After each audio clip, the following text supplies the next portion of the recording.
Okay. Who's on the line, Chris?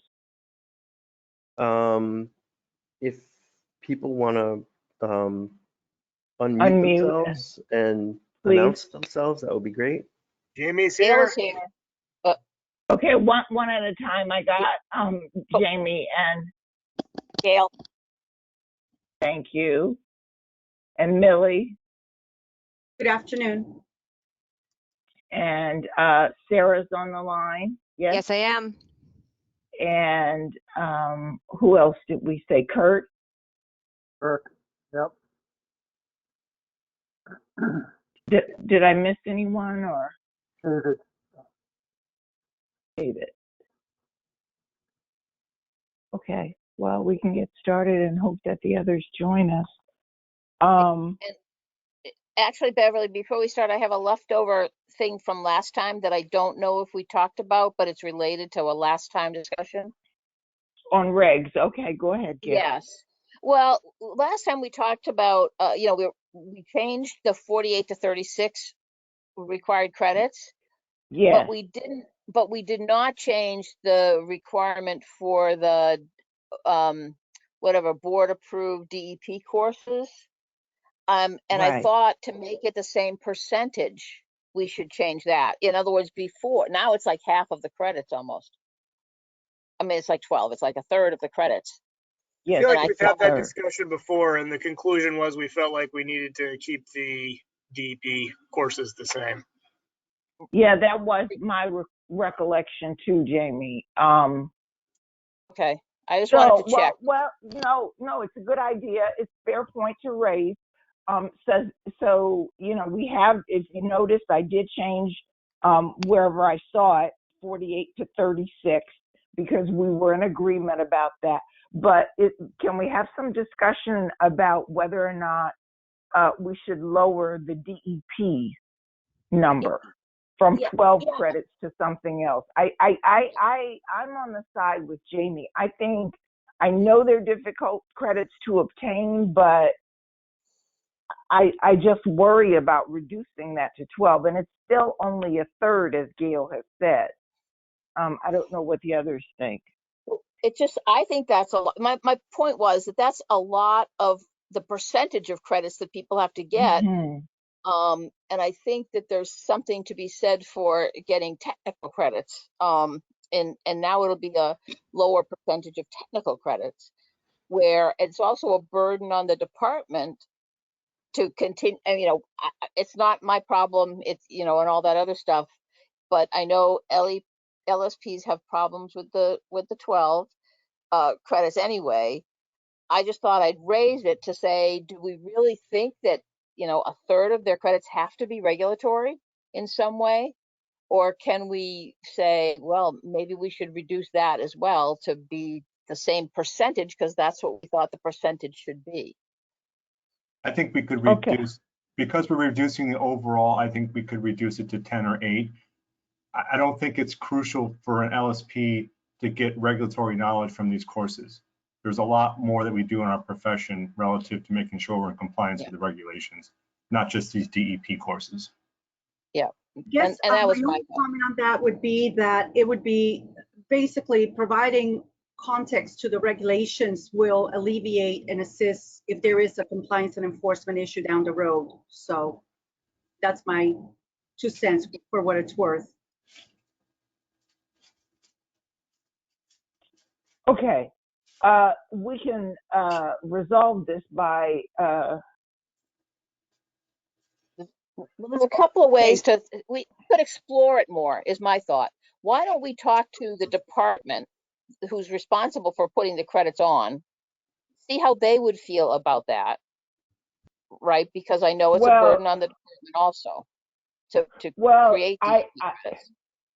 Well, we're not delegating that responsibility for decisions. So what would DEP's, BWSC's input be? Because we can invite Paul Locke to a meeting, to the August or the next meeting, and have him, participate in that discussion if you like. Yeah. I think that would be valuable, because I do see the value of DEP credits, which is why we kept them so many years ago. because we Yep. wanted to make sure that there was that contact. It was just a question of the percentage of courses then would really be kind of exorbitant. And as David said, we do a lot more and we need a lot more knowledge in other areas. So the question is there really that much regulatory contact that would be changed by reducing it just to the same percentage that it was before? Okay, well, I think we're in agreement that we need to delve into this, take a deeper dive into this. So I'll check on Paul Locke's availability so we can get a perspective from BWSC, and I think they're an important collaborator in this effort, in the sense that they set the regulatory standards for us for our LSPs. So it's once we get through the meeting and set the schedule, I will invite Paul to the next meeting. Is that agreeable to everyone? That's perfect to me. All right. I'll others want to weigh in, or? Well, I think that the full board is going to need to make that decision if we're going Okay. to change those credits. So I think everybody Absolutely. needs to be present for that discussion too. Okay. Yeah, so all invite right. him to the board meeting, not the regulations committee meeting. He needs to come to the board meeting. Absolutely. Okay. And so it'd be a topic under the wherever we put continuing ed in the schedule, we could figure that out, or we could just do it up front so Paul would know when he'd be on. Yeah, I'll talk to him. But yes, I think it should be. It's bigger than continuing ed, and as Jamie said, everybody needs to participate, I think, and vote in this. Okay. All right. Good enough. I asked that folks start looking at page 2 and the highlighted text there. We tabled deletion of the highlighted portions on page 2. And so I was hoping for a discussion about what to do about that, those paragraphs. I had one comment on the very last sentence of that paragraph, which actually goes into page 3, it looks like, where we're defining the non-DEP course, which I think that's the right path. But since we're deleting regulatory as its own category, adding it should be at least demonstrably relevant to the scientific, comma, add regulatory, comma, and or technical components of response actions at disposal sites. Where are you, Jamie? I'm sorry, I'm having a hard time finding it. Oh, there it is. Where are you? Page 2 under non-DEP course, the last sentence. The last sentence. Hold on. I'm just That suggesting starts with if it is not the sentence that starts if the course is not called the DEP course. No, And the one after that, the last sentence. regardless of the subject matter. Mm-hmm. This is the thing about this paragraph is that I don't know why we're deleting technical. Why are we defining courses as mass DEP courses, which is its own category, and non-DEP courses instead of technical course? If a course is not called a DEP course, then it is considered a non-DEP course. That's not a good definition. I would agree with that because I never understood why that got in there. I think it should be left as technical courses, which doesn't preclude DEP courses from having technical content. The DEP course is just a DEP course because of who's sort of doing the majority because of the it's presentation. taught in whole or in substantial part. It meets the regulatory requirements. But the thing about saying this is a non-DEP course if it's already a technical course, why are I'm questioning why we would want to I change think that. the reasoning behind it was because we were deleting the category of regulatory course, right? But Non-DEP regulatory. Yeah, I disagree with that one too. Yeah, I Because do too, but there are courses that are regulatory that are not taught. You know, American Groundwater Trust may move for request approval of a regulatory course, but it's not taught by DEP personnel. Regulatory courses can occur. The LSPA can can offer a regulatory course that's not taught by DEP. That's right. But the idea is we were trying to simplify it and just have one category of non-DEP courses, because in the past there's been confusion caused by whether or not a regulatory course is a DEP course, et cetera. So the idea was we would have DEP courses and then we would have everything else in one category. Yeah, that's kind of okay. For example, Gil, I'll make this one point. I'm sorry, and then you can please go ahead. For example, tomorrow DEP is putting on a hybrid course. As you know, it was approved in May. I think at the May or April meeting. I've forgotten. But it's a hybrid. It's a mass DEP course, and there are technical credits that are being approved. So if we change this to this new phrasing, DEP on the attendance cert form would be teaching a DEP course and a non-DEP course. That's the way the cert would read. I don't have an issue with keeping the name as technical credits. I just think we need to make it clear that technical credits can include regulatory content, right? That's non-DEP. Okay. I agree with what Jamie said is what we needed to do to change it. We can't, because I had the same reaction to the scientific and or technical, because you have to have the ability to have regulatory courses that either are not taught by DEP or are not related specifically to the MCP, but we do have regulatory courses on wetlands and things like that that you can't necessarily say are the scientific and or technical components. Because obviously all those regulations are part of what we test on. So here's my suggestion. Keep the name as technical and just add regulatory to the list of approved content on the last sentence there. Yes. Keep that whole first paragraph, the regulatory paragraph. I mean, it's our state, and that's the problem. Is there's LSPs from all over the country, but they have to know the MCP. That's what we regulate. We don't regulate anything else. We don't regulate wetlands. So you have to keep the regulatory, and that's why you have regulatory courses, and that's why they're directly related to the MCP. Yeah, this all started because of one instance.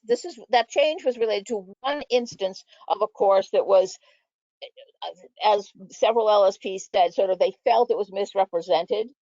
But now I think that because the LSPA has been alerted to it, alerted to that issue, then it was like, okay, we fixed it. We'll make it clear it is a non-DEP, it's not for DEP credit.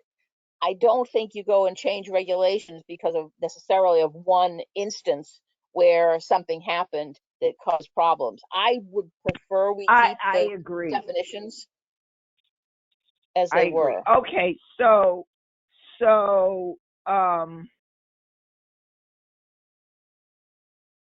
let me retool. Okay, I'm going to leave in regulatory, and we'll see how it reads at the next meeting. I'll leave that in for now.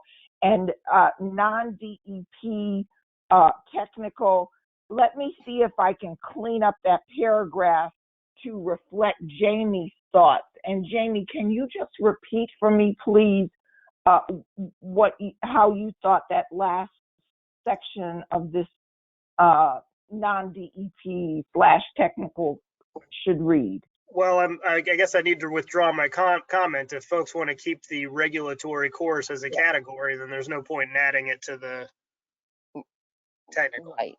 and I was going to say, because I had the same thought of how we'd solve it, but the basically that was only solving if it was called non-DEP course. Once it's a technical course, you can't put regulatory in that line. You'd have to find Okay. another solution. So I think Okay, it's well, better to keep regulatory and then yep. keep technical, and we just make sure that it's clear when the course is approved what it is. It's either if it's a DEP course, if it doesn't say a DEP course, then it's not a DEP course, and make sure everybody understands that. You know, this is a problem with the LSPs. I mean, technically, it's their issue to make sure that they are taking either a regulatory course, a technical course, or a DEP course. I mean, it's clearly listed on the attendance certification forms that they receive from the course providers. I just sent Paul Locke an attendance certification form yesterday that is this hybrid. And so it is the provider's responsibility to fill in how, and the board approved this, how many technical credits are earned and how many math DEP credits are earned. I mean, and you know, if you really want to get into the weeds of this, DEP could put on a regulatory course and it might not be a math DEP course. It might not meet the standards. So I'll work on the language for those two topics on page 2. Well, We've moved. Go ahead, Jamie. Sorry, before we wrap up this conversation, if we're backtracking on our decision to remove regulatory courses as a category, does that mean we also need to revisit the decision to include a minimum number of required credits, because we removed regulatory, non-DEP regulatory as a minimum credit required category? Yeah, my thoughts on that are that the department will mostly be putting on somehow a course that's regulatorily related. But even if they don't, my feeling is that they will, it's really within their purview to decide what constitutes regulatory. And if they're doing it, it probably has some regulatory component because they're the regulators, not, necessarily the technical experts, but they can do what Paul, with this one with this half and half. That's the solution. So I'm comfortable not changing that part. I actually agree with that. So I guess that last line in that table should say technical or regulatory board approved courses, then, right? If we're losing the non-DEP definition. No, Okay, this is the definition of technical, Jamie. Right? If a course is not called a DE, then it is called a non. That line would come out. So the regulatory would stay in, and then so the only requirements we have are you have technical credits that you can get, or you have DEP credits that you can get, and the reasonable presumption is that anything DEP presents is relevant to regulatory content, in terms of what they think we need to know. I don't think I don't think it would change the technical course it says technical means, and then it still has to be scientific or technical components of response actions, and the regulatory would stand alone, and we don't have to call a course regulatory anymore, I guess. I thought that was what you were just arguing that we do. No. We want to have regulatory courses, but we don't have to have a requirement that separates out, here's a regulatory, I see the problem now. The regulatory, DEP, and technical, why do we even have a definition? Then we put the regulatory definition almost in the same paragraph as technical, and as saying a technical course means this, a regulatory means, we have to change the wording of the last paragraph, probably. You can't put, in other words, when you say technical means this, you can't have the last line saying scientific or technical components when you mean regulatory, but that's not technical. Hello. I'm sorry. My phone dropped the call. I'm so sorry. So I missed most of what was said, but I'm getting a text from Patrick saying he can't get in. Chris, Patrick, who? Patrick Heron, He's, the new board member. I never got any of his information to put him on the list. I can send him an invite, but I don't have his email address. I don't have any information. Okay, I'm going to send that to you now. I don't know what happened.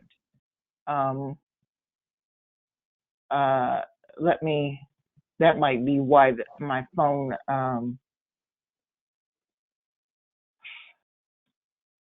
okay.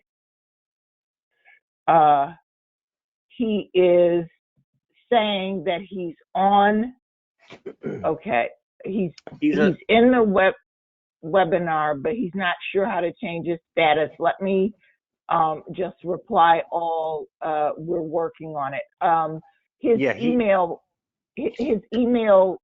Chris, is patrick.heron, HERRON, at Mystic River, all one word, .org.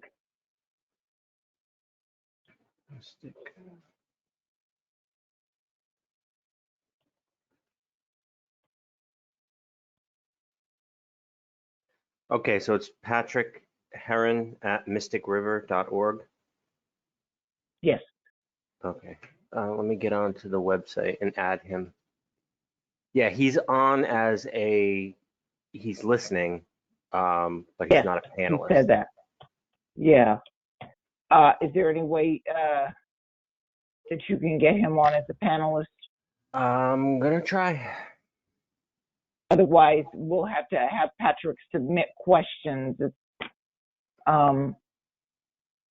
He's only listed as a listener. Okay, so I just emailed him and said that we were working on that. All right, I wanted to wrap up our regulations discussion, but I missed very important comments from Gail and Jamie toward the last part of it. So can you just repeat what you said last, Gail, so I can have that information? Yeah, basically, Jamie, I mean, we both had said the same thing about putting the regulatory in the last paragraph, which isn't up on the screen anymore. So I apologize. I'm going to have to guess what it said. But then the problem is that you can't, because of what it says, technical means this, and then suddenly technical and regulatory is in the technical piece. And then when we separate it out, it says regulatory is this, but we don't have any category for requiring regulatory courses. So we do end up with a bit of a dilemma in sense of why are we identifying regulatory courses unless we have something somewhere else that talks about having, if it's not a DEP course, basically it can either be a technical course or a regulatory course. We just add the two sort of together instead of keeping them separate in different paragraphs and as different ideas, and maybe shorten the definition. Yeah, I was just suggesting, Beverly, that in the table with the minimum credit requirements, since we removed regulatory as having a minimum credit requirement, where it now says non-DEP board approved courses, just put technical or regulatory there. Yeah. Yes, that's exactly the right. Okay. Solved it. All right, I got that. I'll take a stab at revising that. Can we do one more section on page 3, basic requirements? If you look at section A, 2A, there have been some proposed changes there. And I just wondered whether or not we really want to strike this language from the regs, or I mean, this carryover, and we may not get to it today, but this is where I want to focus at our shift our focus for the next meeting, because carryover is a problem. So allowing LSPs to carry over up to 6 credits into the next renewal period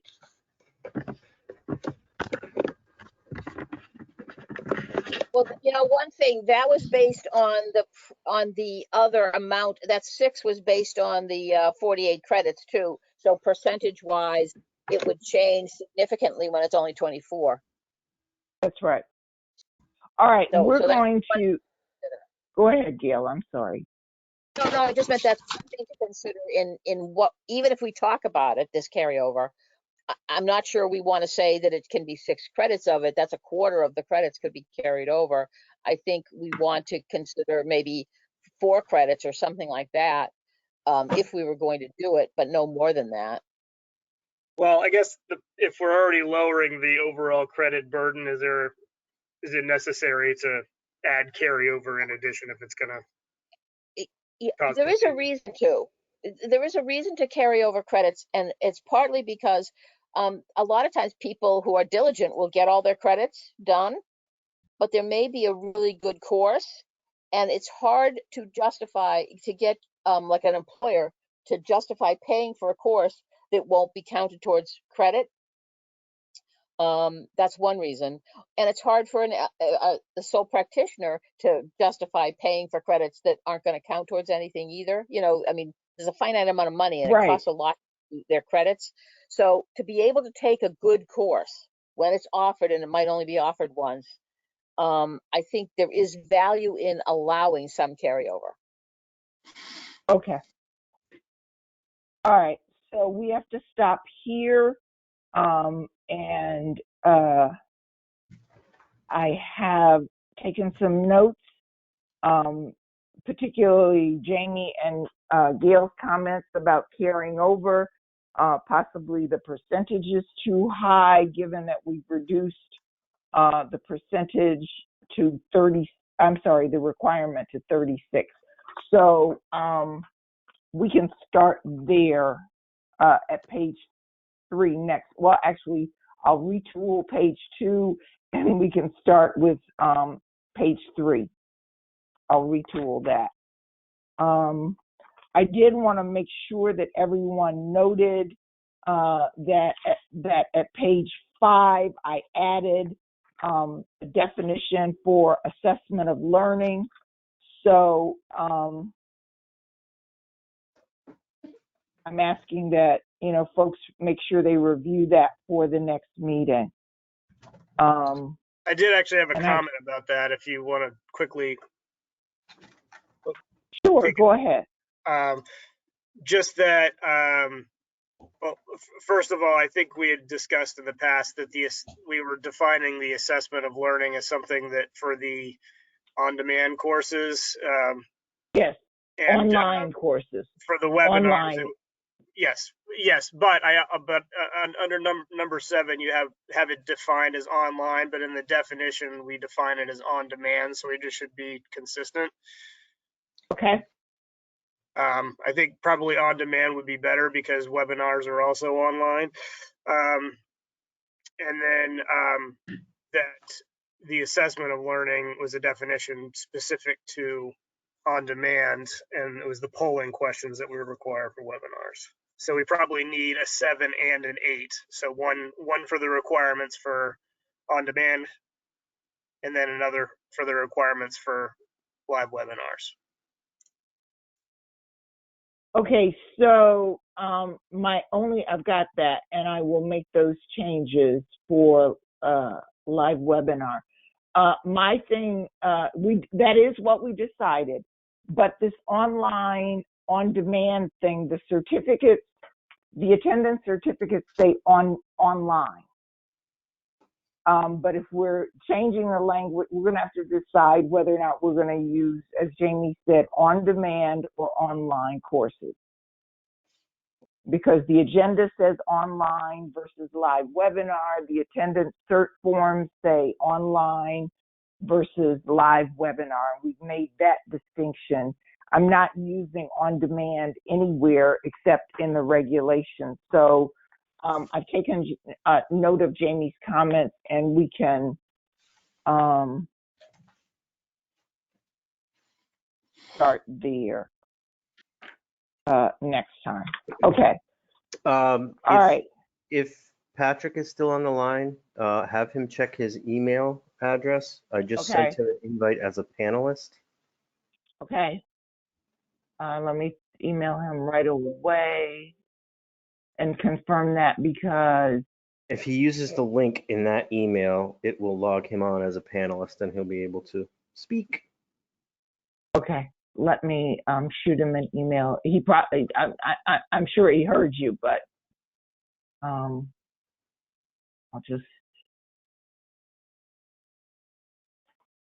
send him an email very quickly, and then we can move right into continuing ed.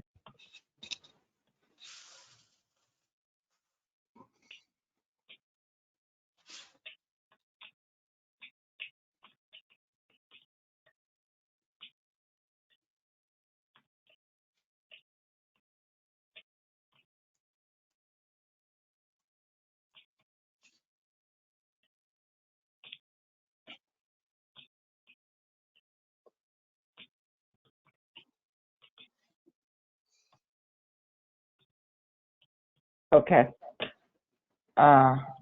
Do we want to start without Patrick or wait? Hold on a second. Let me send that. It depends on whether or not we have a quorum, David. We do. So, who's on the line? We have Deb, Gail, Greg, Jamie, Kirk, Mark, Millie, and me. All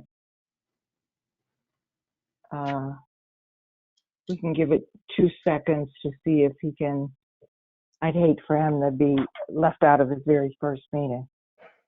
So, give him a couple of seconds here. And then we're ready to go.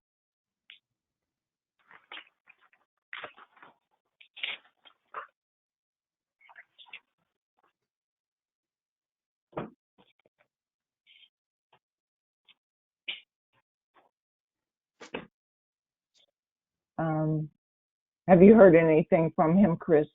Patrick? No? No. Okay. I did send him an email.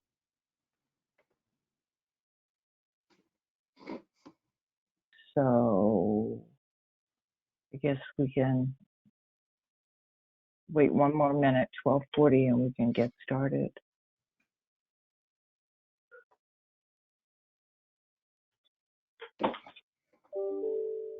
Okay, Patrick just emailed me and said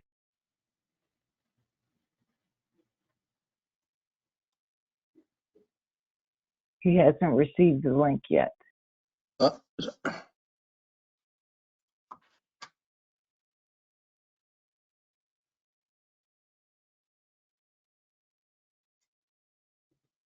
Hey, Chris, Greg McBride here. You may not have, did you include the period between his first name and last? I did. Okay. It wasn't in the original, so I sent him 2 emails. So he should have gotten Okay. the second one with the period. I have Okay. arrived. Thank you. Welcome aboard, Patrick. Hi. Hi, Patrick. Sorry about the confusion. I'm so glad you could join us at last. Everybody, Patrick is on the line, and of course, those of you who were not on the line at the last meeting, Sarah, our new investigator, I'm reintroducing her. I wanted to begin the meeting by saying that Mark Richards is resigning from the board effective today. And so this is his last meeting. And Mark, do you want to say something to the group? Sure.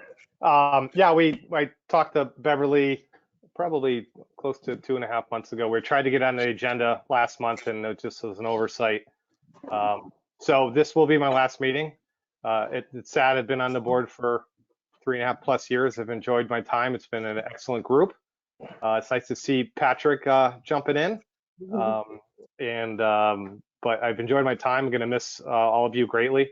I'll still be an LSP, still I'm not a practicing LSP, certainly with my new role at Eversource, but I'll keep my license going and stay very connected to the industry and the LSPA community. So I'm not going anywhere. I'm just changing my focus a little bit in my professional career. But I want to thank everyone for the time and the collaboration. It's been great. Thanks, Mark, for your time. Thanks, Mark. We'll miss you. We miss you, Mark. Yeah, thanks, Yeah, guys. we are definitely we are definitely going to miss you, Mark. It's kind of like 2 steps forward, 1 step back. We got Patrick, but we're losing Mark. Yeah, So, I apologize. Not looking to make things more difficult. I know how hard it is to fill these slots. yeah, no. And I'm sure you'll get another good candidate. Yep. That's it, And as you've explained it to me, Mark, your role at Eversource is changing to the degree where it's going to demand more of your time. And I mean, everybody knows this is a pretty demanding volunteer position. So we appreciate the fact very much that you stuck with us for 3.5 years and taken a leadership role. Yep. We're happy. Sad you're going, but happy you're moving on to a new role at Eversource. Okay. For your service, much appreciated. Thank you Thanks, for the Millie. time. And welcome to Patrick. And welcome to Patrick. Hi, Patrick. Thank you. Nice to see everybody. So I'll call. Okay. I'm calling the continuing ed committee meeting to order at 12:44. Welcome, Patrick. And it's not on the agenda, but we've always had 2 chairs for these committees. And after Farouk left the board, someone was not assigned to the continuing ed committee as a backup. So I was going to suggest that Mark do it. But Okay, well, I'm in. let's go to Plan B. Is there anyone who would be willing to second chair the continuing ed committee? Oh, you don't have to make up your mind right now. okay, well, Apparently nobody spoke at once. I mean, if nobody else will, I'm happy to do it. okay, you're it. Oh, thanks. Okay. So thank you. Status of virtual draft minutes is, oh, I'm sorry, Chris, Yep. you want to note who's here from the public online? Yep. Let's see. We have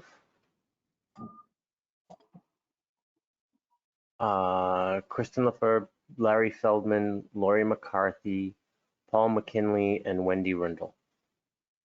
Okay, and for the board, we have Patrick, Deb, Gail, Greg, Jamie, Kirk, Mark, Millie, me, and Sarah. Anyone else? I think that's everyone. I'm sorry, who? Yep, that's everyone that's listed. Yep, got it. So, status of virtual draft minutes? Yep. I have gotten through 3 sets of board minutes. I don't know why, but I started with July of 2020. I have had to ask for assistance, and the commissioners offered it to help me transcribe these, because what I did was edit the board minutes for July 2020, and those were 93 pages. I've edited the August 16th, 2020 meeting, which was 86 pages, and the September 23rd, 2020 board meeting minutes, and this is for all of the minutes, all 3 sets, and that was 49 pages. But I need help in getting these corrections into actual draft form. So the commissioner has assigned a staffer to help me with my editing. So I'm hoping at the 2021 meeting that we have in August to provide 4 to 5 months. I've got 3 done, so 4 to 5 months from 2020 for review at the board meeting. Also, in October of 2020, we started with the automatic transcriptions. So hopefully October on, the minutes will be much more concise. yeah, because going through, like I said, 93 minutes, 93 pages, 86 pages, and 43 pages, and I've only done 3 months. So what I hope to do is have these edits plus another couple of months, but it's been slow going. So again, the commissioner has assigned someone to help me get these transcripts ready, because again, we have public records requests that are outstanding and folks are waiting for these. So we're making progress. Beverly, if they are as lengthy as you're describing and we need to review and approve these, could we maybe get those more in advance of the usual board packet so we have time to actually go through? Absolutely, Jamie. And you know, I've thought about that. And one of the reasons that there are 93 pages and 82 pages, that's not what my edit is going to be. I have cut them down. So you're not going to get 93 pages. But the other part of it is the roll call votes are in there. And so it makes, there's one page, for instance, or 2 or 3 pages that are all the roll call votes. So that will be condensed into, instead of David Austin asking at page 43, Millie, what's your vote? And Millie says I have condensed it into just the roll call vote with Millie's name, I, Jamie Smith's name, I, and all of that. So it won't be that number of pages. And yes, Jamie, I'll get them to you in advance, so you'll have time to review them. Great, thanks for the update. Yep. So moving on, we have 6 course approval requests and 2 course announcements. The first course is American Groundwater Trust, PFAS 2021. It was a live webinar held in April.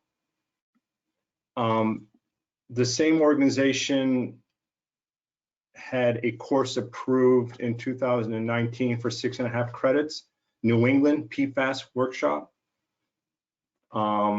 This one is focused on New York. I don't see any official requests. I don't see any attendance tracking. I don't see a lot of relevance, how it's relevant to us. It's general, but it does say focus on New York. So. Well, except that it didn't. I mean, I looked at the content and it didn't focus on New York. It was more general. So I'm not sure why they said that. But my question was, did they get there? You know, I know we're going to start going down a road we don't want to go down if we start taking requests after the courses happened. Did they get it in time? I mean, they don't have all the information, but that's a separate question. Well, it can't, you know, the course was April 13th. So what are you asking? When was it submitted, Gail? To us, yeah. Yeah, let me look. Yeah, we always ask this question, which is a good point. Yeah. So I'm asking too that everyone copy me on emails that they send to Sarah. I know she is getting up to speed on everything and doesn't have access to some records. And So please copy me on emails to her. Well, I can provide an answer on this one. The email was sent to us from American Groundwater Trust on May 13th. So it was after Yeah. the fact. Which doesn't, we went through this at the last meeting, which does not prohibit approval. It's just that it's submitted at the provider's own risk. Well- But I think the larger questions are whether or not this course relates to hazardous waste site cleanup work in Massachusetts. So The PFAS part does, so I think that's okay. I'm sorry, this is Millie. So I'd like to weigh in and comment just by way of trying to take the pulse of what this course was all about. And the information that was forwarded along with regards to the PFAS webinar exam questions, I thought that gave me at least a good roadmap for what the content was all about. And in my estimation, the content is relevant to the current ongoing work that takes place by LSPs. So I thought, you know, for whatever it's worth, I understand that this already took place. Information was provided in May. But again, this the webinar exam questions 7 out of 10 must be answered affirmatively in order to get credit. I thought there were good questions. Yeah, I agree. It seemed like it was pretty much technical in nature, the actual content to me. Yeah, Yeah, regardless of the title, it's definitely relevant, but I don't think they check off all the boxes for a course approval request, and I think we should deny it or send it back to them. Okay, We've well, what always is sent it it that? back Yeah, what first. what I mean, is we've it? given them a chance. Yeah, so it's tabled, and what information is it that you're looking for? Others can chime in, but I didn't see an official request, and I didn't see any attendance tracking how they did it for the webinar. And when you say it's not an actual request, what do you mean? Well, most folks provide a request in a letter and answer all the necessary questions. We don't have to stumble around and look at 3 or 4 different documents or a web, site showing what the course is. Yeah, we have looked at websites before. Some folks do submit websites, but you're looking for a formal statement of the requirements that are listed under 306. Is that right? I'm sorry, 309. David, is that right? You're looking for what do others think? 309. So You're looking for. Did you see the second email, David? There was a second email for this one that I think covered some of those things you were talking about in terms of monitoring attendance and things like that. Oh, the one that came in this morning. Yeah. Yep, Yeah. I didn't review it. So I think with adding that to the package, I think actually covers the bases. I could be wrong, but Yeah, I concur with you, Jamie. So Well, and the only, Okay, so if those things are there in the second email, then, and you do think it's relevant, then why are we tabling it? Yeah, I agree with you, Beverly. I personally think the information that came in this morning was critical to make that connection relative to the content, Okay. as well as the administrative request. So I move to accept this course as one that we should act on affirmatively. are you making a motion? I am. Second. So I guess, did you see how they tracked attendance, and that was acceptable to you? Based on the information that I see, David, I believe so. Okay. Any other discussion from the board or public on this? Can I just make a comment that if we're going to start accepting things that come in late, maybe we should remove the requirement that that they have to be in ahead of time. No, that wouldn't work for our office. Well, I'm just Everything has, saying, The reg we says seem that they to can be, do that, it's just not preferred. The regs say right, it can be. that's right, it just- So it's not something new. We've been doing this for 10 years since I've been ever, on the board. that's right. well, we've rarely done it in the past, is what I'm That is not saying, and we true, seem to be though. doing it It's more. not true. Yeah, Well, it's not we new, definitely, it's just that they operate at risk. right, but I'm just saying, we will start getting more requests that are after the fact is the point.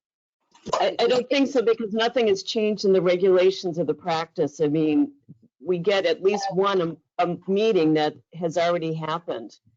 Like, Let's I don't debate think, that some other time. Let's get through this, please. yeah, that's fine, I agree. I just wanted So we'll go through the roll call. A yes is approving it. Deb, Yes? Gail, yes, Greg, Yes, Jamie, Yes. Kirk, Yes. Mark, Yes. Millie, yes. I'm a yes, and Patrick.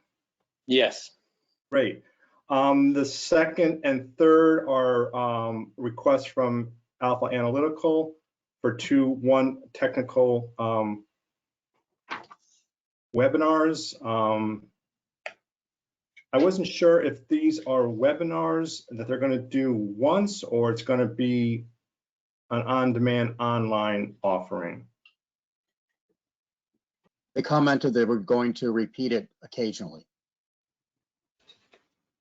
Is this So- the alpha, David? So that's a live webinar they just repeat. It's not a recording that they provide as on demand. I believe so, yes. Okay. And if that's true, then the only thing I saw that was missing was a mention of polling questions. Actually, a correction on that. I think that they are saying it says this webinar is offered on demand and will be repeated periodically. So, Correct. Well, So this is they gave the original one live as a webinar. Is that which was a couple weeks ago. So now they're requesting to make it an on-demand course? it's not clear to that me. was my understanding, yes. And I'm sorry, we're speaking about the alpha analytical ones, both for the air monitoring and the vapor intrusion, correct? Yeah, I lumped them together because Makes there's sense. similar requests written the same, and I had issues with both. So Right. we can approve them or whatever separately, but I wasn't sure if it was an on-demand online course, and therefore where's the assessment and learning, or is it a webinar, and where's the polling questions to keep the attendance? Yep. So it's interesting you bring that up. Number 2, alpha analytical, the perimeter air monitoring one. It speaks to webinar to be offered on demand and repeated periodically. And then the VI one speaks to just webinar on demand. I don't know if it's never to be seen again or offered periodically. So they do not make that distinction. Right. Correct. All right. Do you guys want to in the interest of time, do you want to table these 2 courses and have Sarah obtain more information on exactly what they're looking for, whether it's online or webinar, because there is this distinction of the assessment of learning questions that are required, and Yes. We Yes. should and table it. if go ahead, David. I'm sorry. They should clarify if they're going for a webinar or on-demand online or both. And for either, they need to tell us how they're going to either do an assessment of learning or they're going to add polling questions to track the attendance. Okay. And we should, So far we've only required assessment of learning if the course is online. We have not required polling questions for live webinars.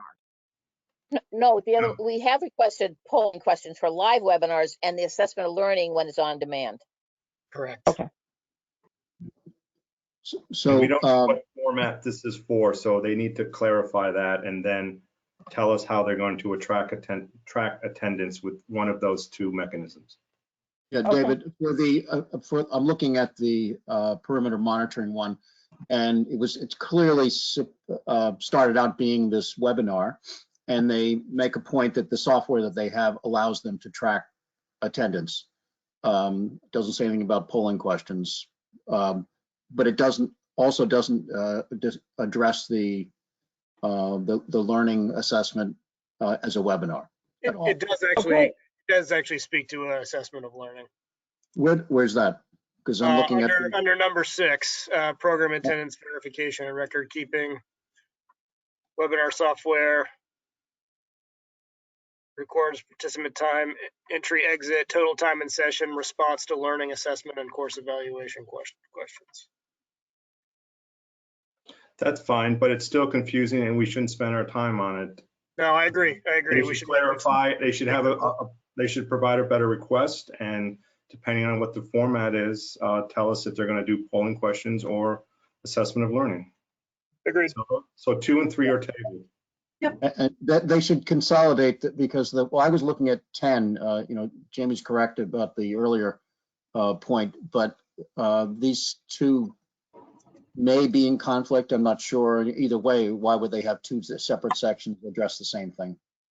Correct. And other providers have said that they had tracking software, but we've also still required some polling questions. Correct. Okay. So moving on to number 4, Mass DEP. Well, you have to vote to table these. Yep. Motion to table. Second. So a roll call, we're tabling these 2 items, 2 and 3. Yes is to table them. Deb, Yes. Gail, Yes. Greg, Yes. Amy, Yes. Kirk, Yes. Mark, Yes. Millie, Yes. I'm a yes, and Patrick. Yes. Great. The 4th one, Mass DEP course, soil management updates, options, and alternatives. 1 technical and 1/2 hour DEP credit. LSPA membership meeting, I think. Not sure. They've requested it for the live webinar and then a potential online on-demand course. I make a motion to approve. Second. Any discussion from the public or board?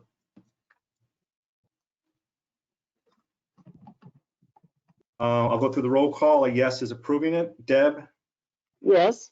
Gail, Yes. Greg, Yes. Jamie, Yes. Kirk, Yes. Mark, Yes. Millie, Yes. I'm a yes, and Patrick. Yes. Great. The 5th one is an LSPA for technical class for August, live webinar and on demand. I think what I saw was that they were going to have polling questions, but not a specific number. So we could approve it and tell them how many polling questions that they should have. I don't know what folks think. Well, that's not the way we've handled it in the past. We've asked for the questions first, and they have to resubmit. But No. I understood number 5 to be a live webinar. So, is there something in the request that says they're also going to do an online, make it an online course? It only speaks to a live webinar, Beverly. So That's what I thought, but Yeah. what I thought. But David said online. No, you're But correct. No, it's only the August 5th. So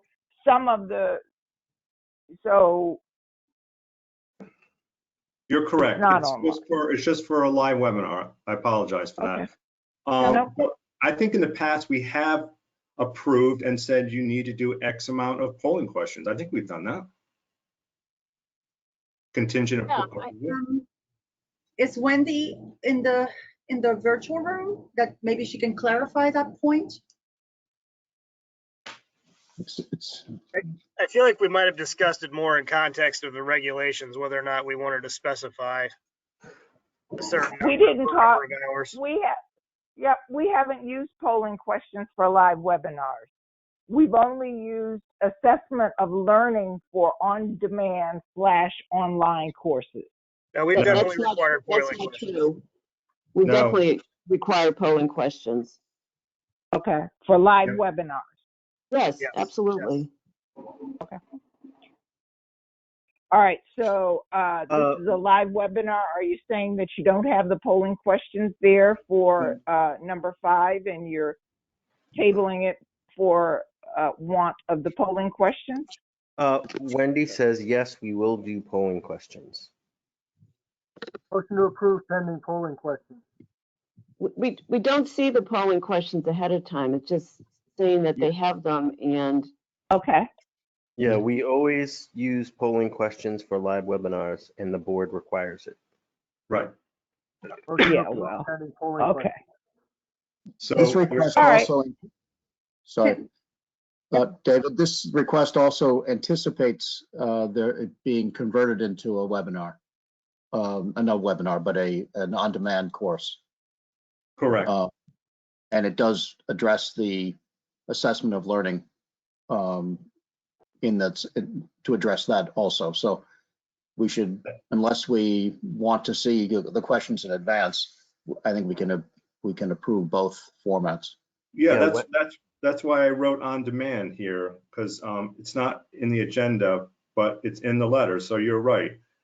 As usual, they're requesting approval for the live webinar with polling questions, an on-demand online course with an assessment of learning. So there's a motion to approve it. I second it.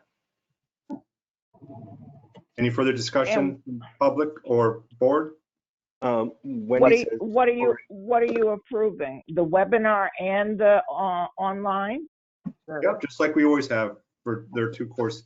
Yes, the 2 different formats, the course to be presented. yeah, Wendy says for a 4-hour course, we would have at least 8 polling questions. Perfect. Thank you. So Dave, if you want to proceed with the roll call. Sure, if there's no other discussion on it, thanks for the clarification. So a yes is approving the course for the 2 different formats. Deb, yes. Gail, Yes. Greg, Yes, Jamie, Yes. Kirk, Yes, Mark, Yes. Millie, Yes. I'm a yes, and Patrick. Yes. Great, thank you. And then the last course request for approval is Northeast, a workshop conference. And I think we were just given the bios and the link on the internet. And I honestly started looking at it and said, you know what? I don't want to figure out how many hours are applicable to Massachusetts and MCP practitioners. So if someone else did, great. Otherwise, I would just kick it back to them and. Right. They Sarah called them and they asked for 6 to 8 technical credits. May I just ask, is this the Brownfields one, David? It's It was like a Boston. there's different organizations. This is one that I think previously submitted a request. Yeah, I did not print it out just to kind of save trees here, but if it's the one that I'm thinking about, it had both federal and state regulators for the Northeast. And what I thought was curious is that Mass DEP or an entity from the Commonwealth of Massachusetts was not represented. We have, for example, Jim Burns, who's an EPA Brownfields lead in Region 1. We had the state of Connecticut and an assortment of New England states, but I did not see representation from Massachusetts. And there's one session on how to get the brownfield credits in Massachusetts. I think it's an hour long. And once again, I didn't feel like going through this and figuring out how much time is relevant I and how had the much we same should approve. unless we rely on various consultants to express and represent the departmental or the Commonwealth's point of view. And we know it's DP is only but 7 or 8 entities that make this brownfields program work. But I didn't see Attorney General's office or Department of Revenue or any other entities that often come to the table through covenants not to sue or 21E. So I had a question mark on that as well, David. Developing a brownfield site in Mass, that's 1 hour. Yeah. Insurance and risk management tools, Yeah. climate. There's also a lot of networking in this course. Yeah, I agree. A lot of networking. Yeah. So, I mean, I can maybe live with maybe 2 credits, to be honest with you, and only because the US EPA Region 1 is articulating their point of view, and they have 2 federal regulators. So, often they're one of our partners. But aside from that, I just, I leave it out there for discussion.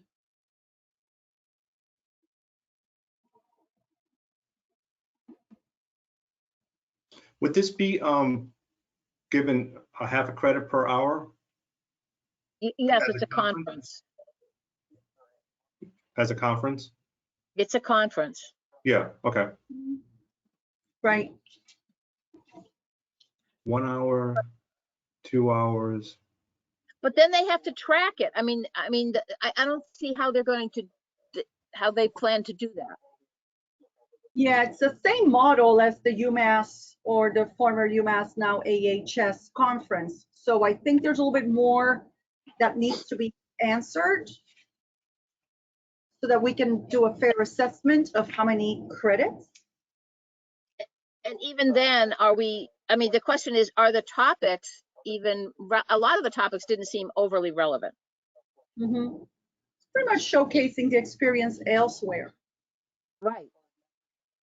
Well, there's 2 hours that are specific to Massachusetts, at least from the titles. Yeah. And in the email that we got from Sarah, they talk about how they keep attendance for these live webinars.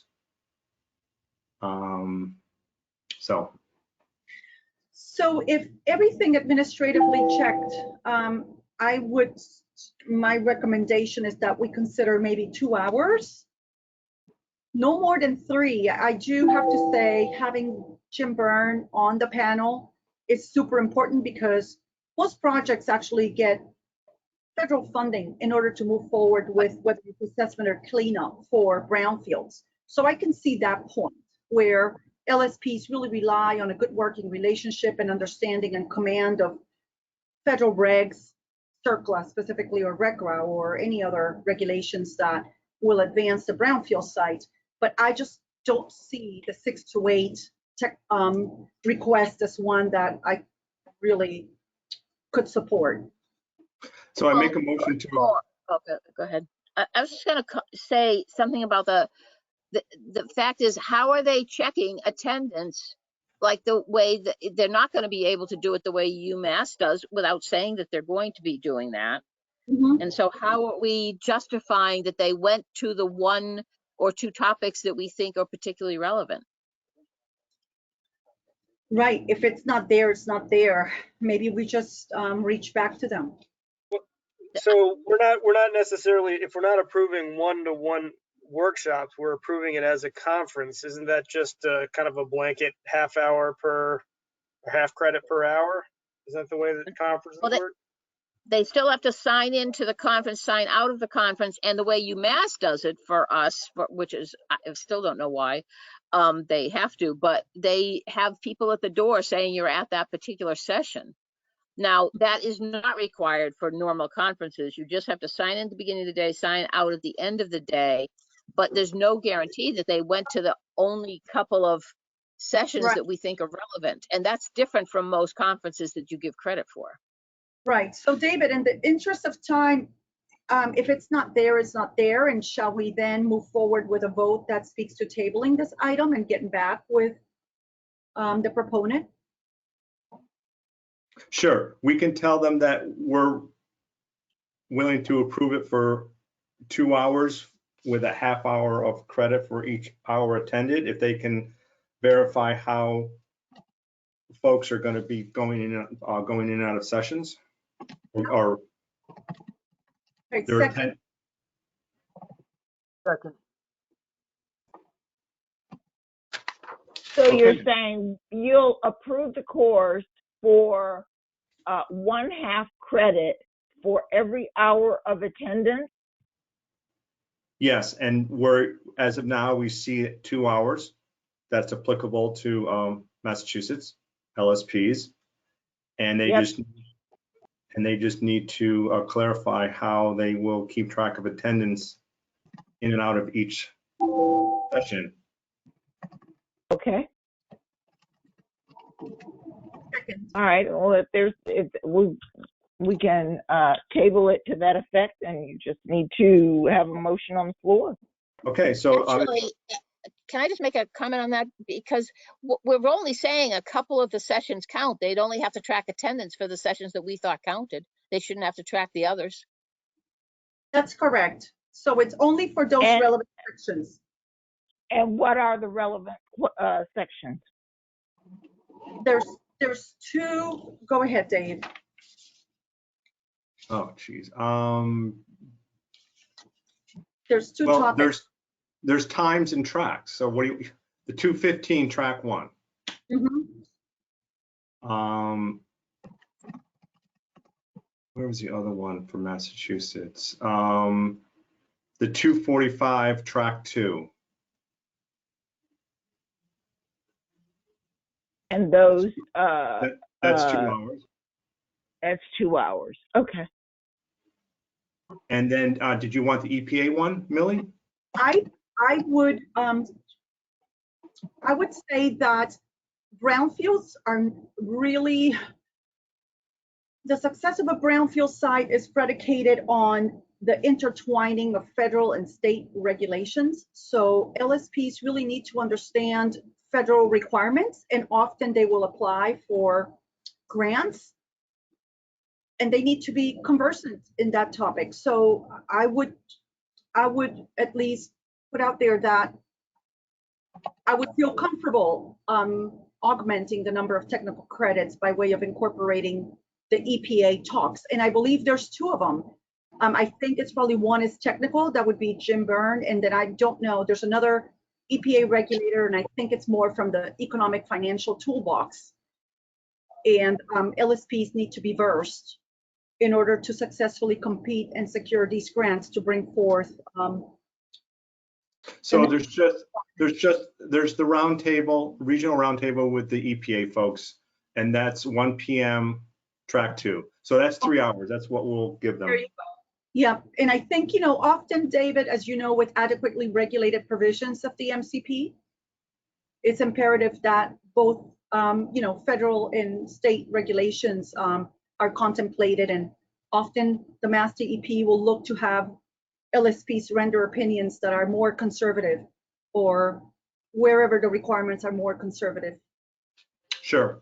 So a roll call to table it with those questions back to them. Deb, Yes? Gail, Yes. Greg, Yes. Jamie, Yes. Kirk, Yes. Mark, Yes. Millie, Yes. I'm a yes, and Patrick. Yes. Great. And the end result is 3 credits. Um, I took down 3 hours of technical credit. If they can clarify how they're going to keep track of attendance for those No, I think 3 sessions. I think it's 1.5 because it's a conference. Yeah, it's 3 hours, but a half hour credit for each one of those hours. So it's an hour and a half, 1.5. Yep.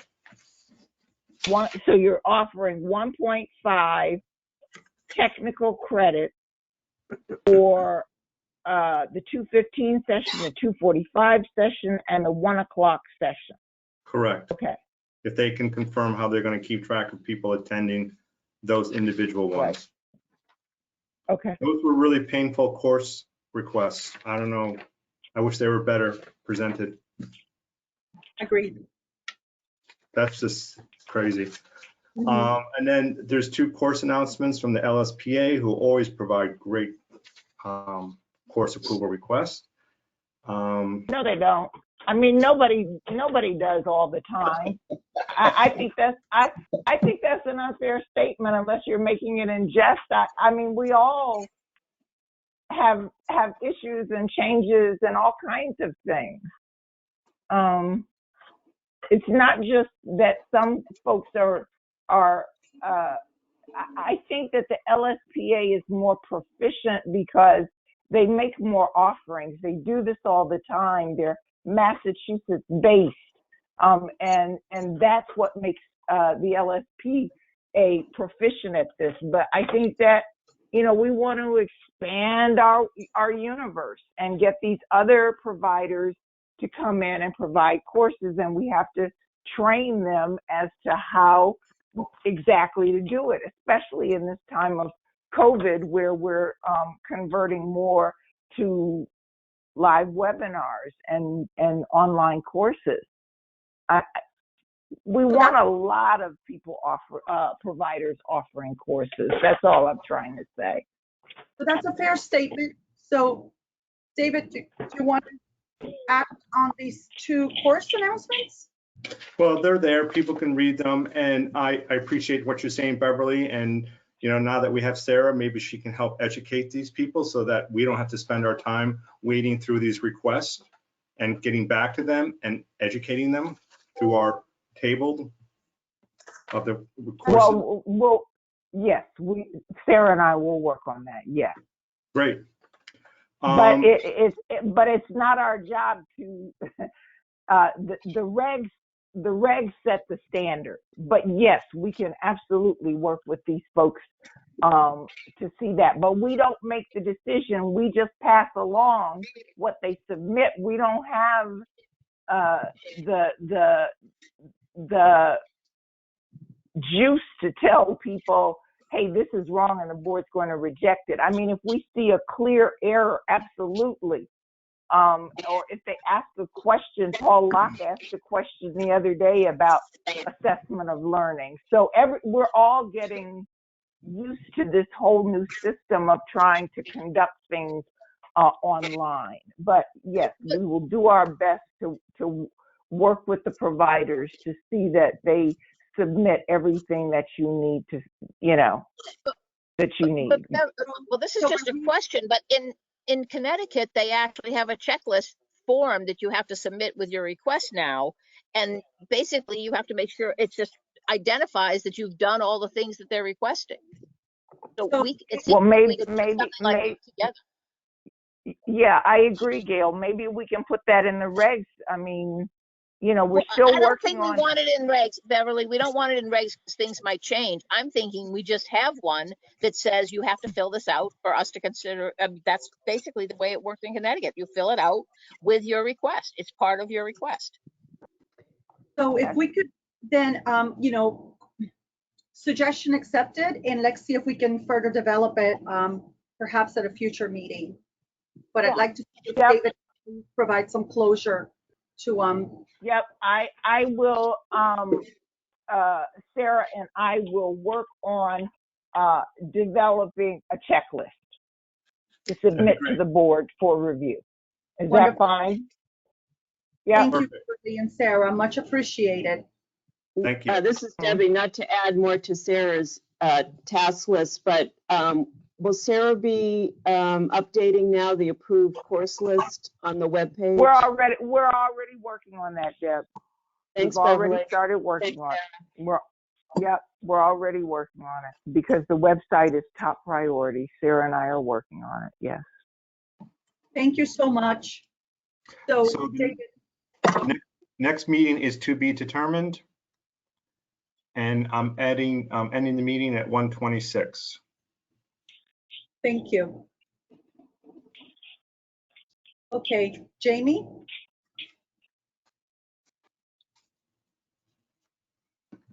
Hey, Kurt, can you run this one?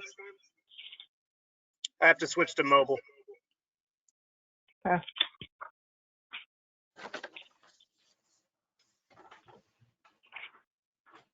Okay, Kirk, are you gonna move forward? I'm here. All right, call to order. Say 1:30. Status of virtual draft minutes. Yep.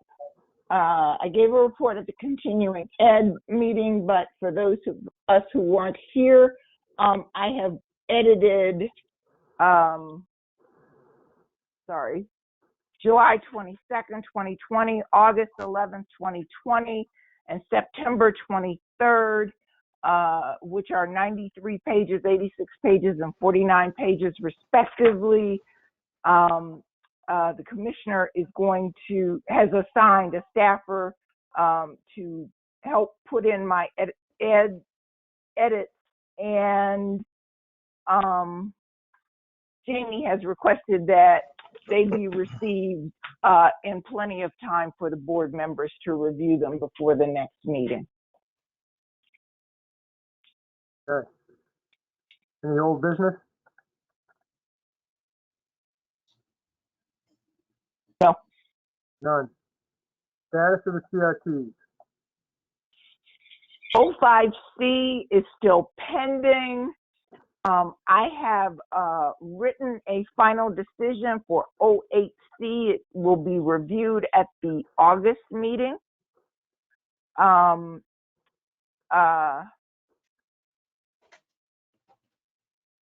LC is pending because I haven't had time to do anything on that.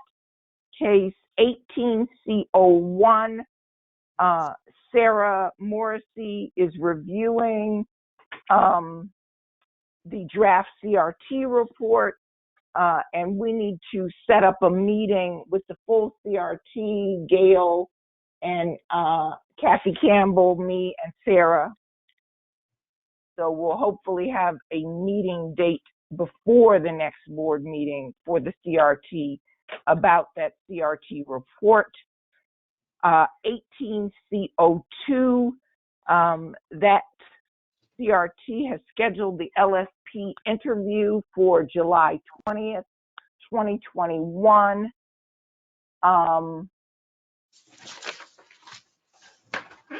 We've drafted our questions, so we're pretty much ready to go on that. And we've confirmed with the LSP, so that case is definitely moving forward. 20C01 and 20C02, I need to wrap up the interviews with Mass DEP personnel. And 20C04 is still an issue with the redaction and getting the software installed on Sarah's laptop. I don't quite know how we're going to do that, so that's definitely a holdup on that. We're going to take July as a programming month to work on the website, and hopefully we'll be able to get that case redacted so that we can get it in your hands by the next board meeting.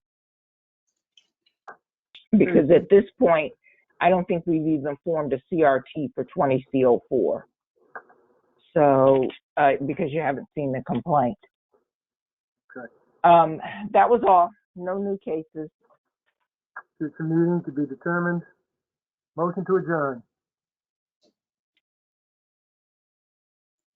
Your second? Great. So you've Second. adjourned at Adjourn. 1:31? Okay. Next. Thank you, Kirk. So welcome to the LSP Board of Registrations meeting. I call this meeting to order, the LSP board meeting. I'm just gonna call it at 1:31 p.m. And again, I'm delighted to welcome Sarah and Patrick. Pleasure meeting you. And also thanking Mark for his great service. We will miss you a lot. Thank you for all you've done over the last 3.5 years. At this time, I'd like to know if we have any additions to or any changes to the draft agenda. I And I'd do. like to- I have one change, one deletion rather. Mr. Tease's petition for waiver is withdrawn. Okay. Thank you for that. So, any other changes, deletions, or additions? Hearing none, I move to adopt this agenda with the change that Beverly offered. And do I have a second? Second, I'd like to go ahead and move forward with the roll call. Please say yes when I call your name. Deb, Yes? Gail, Greg, Yes. yes, Jamie, Yes. Kirk, Yes. Mark, Yes. Yulisa, yes, David, Yes. and Patrick. Yes. Motion carries, and therefore we will now adopt the newly edited agenda for today. Beverly has already provided the board through the other two committees the status of this particular item as it relates to the status of the virtual draft meeting minutes. So Beverly, I'm not going to have you repeat it. I really thank you for doing it twice. And unless you want to, I offer this moment in case you want to add anything else. Millie, I have a question. Sorry, my brain is finally kicking in, but Sure. now that Sarah is here, will she be preparing written minutes rather than going with the recorded minutes? I'm going to talk a little bit about the governor's executive order with respect to the open meeting law down the line, but I don't have an answer for your question, Deb, because everything is transcribed. So what exactly are you asking? Well, if we can provide written minutes directly from the virtual meeting, why do we have to go through the transcription step? Because Is in the the whole point that we have because in the transcription, and if you want to see them, you can, but there are large portions that are inaudible. There are large portions that were multiple people talking at the same time. The meetings are not broken up into their components. It's just one long transcript. I understand that. And some of the discussions that went on have to be stricken. So I understand that, but I thought originally we got into this dilemma because you couldn't run the meeting and take notes at the same time to provide written minutes. It's not different from our live meetings. We're not required to provide transcriptions for people that aren't attending. We're just required to provide written minutes. And that's what we're doing. That's what I'm doing. But now that we have more personnel, why can't we just do written minutes? Sarah taking notes during the meeting and writing them up. Because the most accurate form is the transcription. I mean, the minutes should come from the transcription. I don't understand why we would duplicate an effort. We wouldn't transcribe them. So I'm just going to weigh in, just a thought here. I think specific to DEP, we're in the same dilemma as many agencies across the Commonwealth, where because of the global pandemic, we had to default back to on a virtual platform. And you're absolutely right, Beverly. We're waiting to see if there's any action from the legislature to either extend the time by which we can continue operating in this fashion. Otherwise, it's all a game changer after July 15th. So I think it's fair and just for us to at least have this continued conversation after June 15th. And sounds like, Beverly, you've committed to keep the board posted on movement or traction from the legislature as they further define how to public meetings. It's going to come from the governor, because his executive order, the governor's executive order suspended the open meeting law for meeting in person. And Right. so what he's going to do on the 15th, we don't know. But I think what you're talking about, Deb, is the duplication of effort. Why should Sarah and I sit and take written notes when a transcript is being created? That can just be edited. My point is the opposite. Okay. When we went through this whole thing about our written minutes required, the answer was yes. So it's, why can't we just do written minutes like we used to? If Sarah takes notes and writes up minutes and skip the transcription, why do we need the transcription? That's my question. Because it's there and all we have to do is edit the transcription, as opposed to taking minutes and writing them down. Saying that you have to go through 93 pages. Why, Deb, please, go ahead. You say what you want to say. Go ahead. You've been saying, okay, so we have no written minutes from the last year because of the process is so cumbersome. And you're going through 93 pages of notes to get minutes.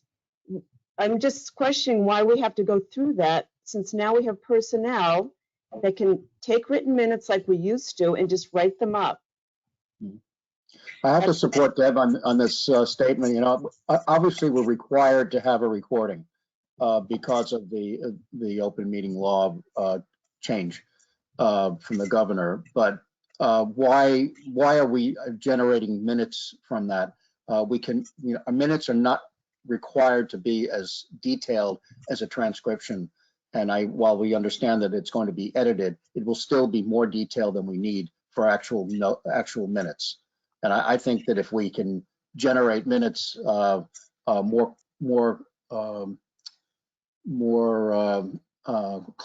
close to the time when the actual meeting occurred, it'll be beneficial to everybody. And we'll actually be able to get them on the website.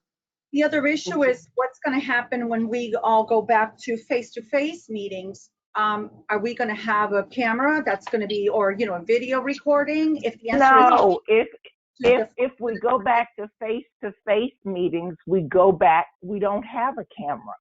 If we go back to face-to-face meetings, then we will take notes. Okay, so that's fair. I mean, if we go back to face-to-face meetings, we'll go back to the process that was in place during that time.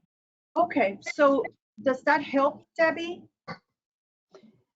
Yeah, again, just my main point is we got into this dilemma of the transcription because we're required to have written minutes. And just what Greg was saying, the written minutes do not have to be even close to a boiled down version of the full transcription. We usually have 1 or 2 pages of minutes, capturing the salient points. Yeah, but that's not the way this goes, Deb, because as I indicated, it's more complicated than that, because each vote for everything is a roll call vote, and we have to capture the minute.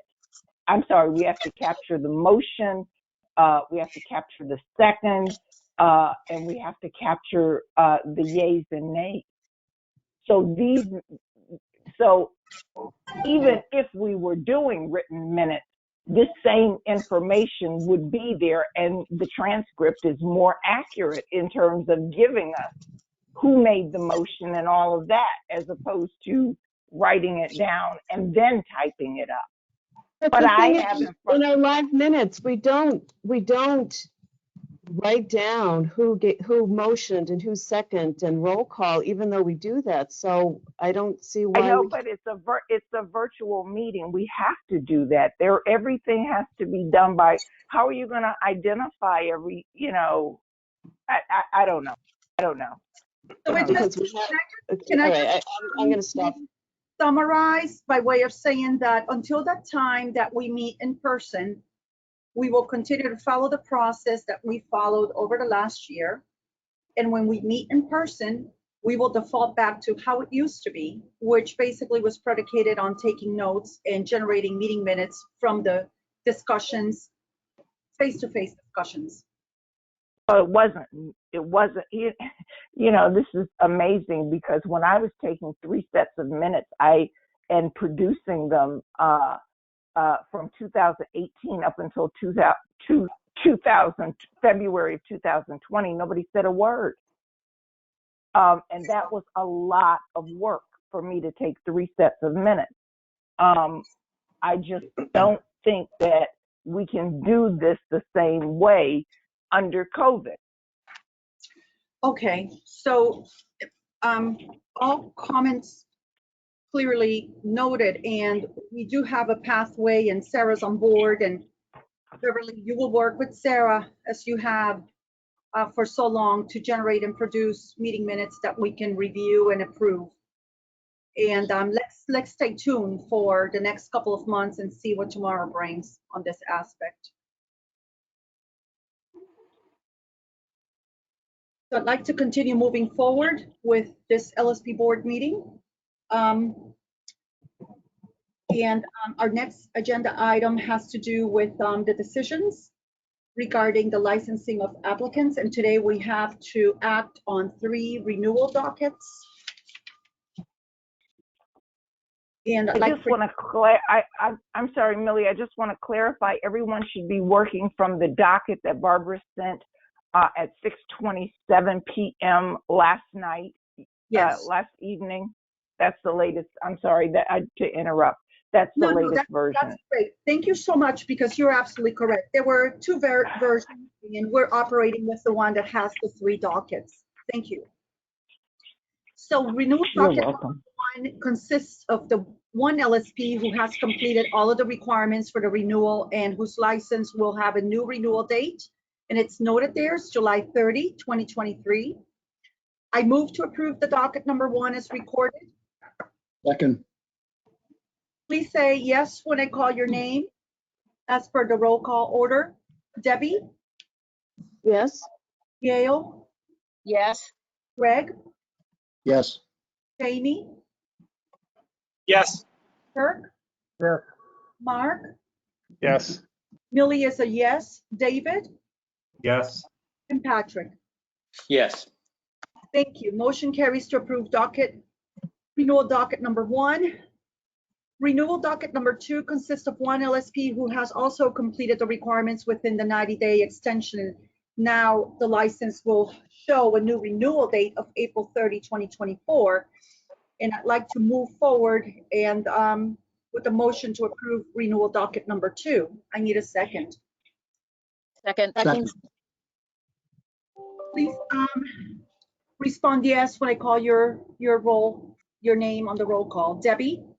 Yes. Gail? Yes. Greg? Yes. Jamie? Yes. Kirk? Yes. Mark? Yes. Millie's a yes. David? Yes. And Patrick? Yes. Thank you. Motion carries to approve renewal docket number 2. Likewise, our third and last renewal docket consists of 1 LSP who has requested a 90-day extension. Does anyone have any questions for Beverly on this one? If not, I would like to move forward and put a motion to approve docket number 3 to provide for this 90-day extension. Second. All in favor, when I call your name, please say yes or aye. Deb? Yes. Gail? Yes. Greg? Yes. Jamie? Yes. Kirk? Yes. Mark? Yes. Millie's a yes. David? Yes. And Patrick? Yes. Thank you. Motion carries to approve renewal docket number 3. I'd like to now turn the floor to Beverly, if she could please help us by providing us with a discussion on assigning the ARP number 317 to board members. There are 3 applicants. First of all, are there any recusals? There are 3 applicants, hearing none. There are 3 applicants on this ARP, unless you want to split it into 2 or 3, or I don't know how the board members want to do this, but I need volunteers. Well, like last time, we could do 2 and 1, and I'm willing to be on one of the ARPs. Okay, so thank you, David. David Austin will sit on ARP 317, and that will be Evan Kuntz, if I, forgive me, Mr. Kuntz, if I'm mispronouncing your name. And the second person on ARP 317 will be Ryan Niles. We need 2 more volunteers for ARP 317. I'll do it. Thank you, McBride will Jamie. also- Thank you, Greg. Okay, so that is ARP 317, Mr. Smith, Mr. McBride, and Mr. Austin. I will send those files to you for review. ARP number 317 is Brian Guringer, if I'm mangling his name. I apologize. And I need 3 people to sit on this panel. Beverly, glad to help you. Thank you, Millie. And who else is going to sit on this panel? I'll be happy to sit on the panel. It's Patrick. Thank you, Patrick. And we need a third. We need an LSP, so Greg, do you want to swap places? Sure. Good idea. All right. So Greg, you are now on ARP 318, and Brian Guringer is the applicant. And Deb, you are now on panel 317, and that is for Mr. Cook and Mr. Niles. And I'll send out those files. Thank you for volunteering. Thank you, Beverly. Much appreciated, all your work. So at this time, I'd like to turn it over to Beverly to provide the board with a report on other licensing related matters. Okay, so there are a total of 451 active LSPs, and as you can see, 2 inactive LSPs. Item 7 was withdrawn. Sorry, I'm taking notes. Item number 8, the annual fee report. There are 9 LSPs who have not paid their annual fee. I believe second letters have actually gone out to that group. In the January 2021 quarterly fee group, there are 6 LSPs who have either not paid their fee or have not filed their application. Letters have gone out. With respect to item 10, the April 2021 quarterly fees, there are 5 LSPs who have either not paid their fee or not submitted an application. With respect to the July quarterly fee, bills were mailed on 5/27/21. They are due on July 30th, and there are 38 LSPs in that group. So that's it. Got it. Thank you so much. If you don't mind, Beverly, also continuing on to provide the board with a report relative to the scheduling of the exam committee meeting. Okay. The exam committee meeting, I'd like to push into July or August. I'm not sure which. We're trying to get these minutes posted and get the website updated. Sarah has already started working on the 2021 courses, so we can get those up and get the website up to date. So that's taking a priority, and I keep pushing that meeting back. I'm also going to talk about a related item, number 13, the June 2021 LSP exam. The June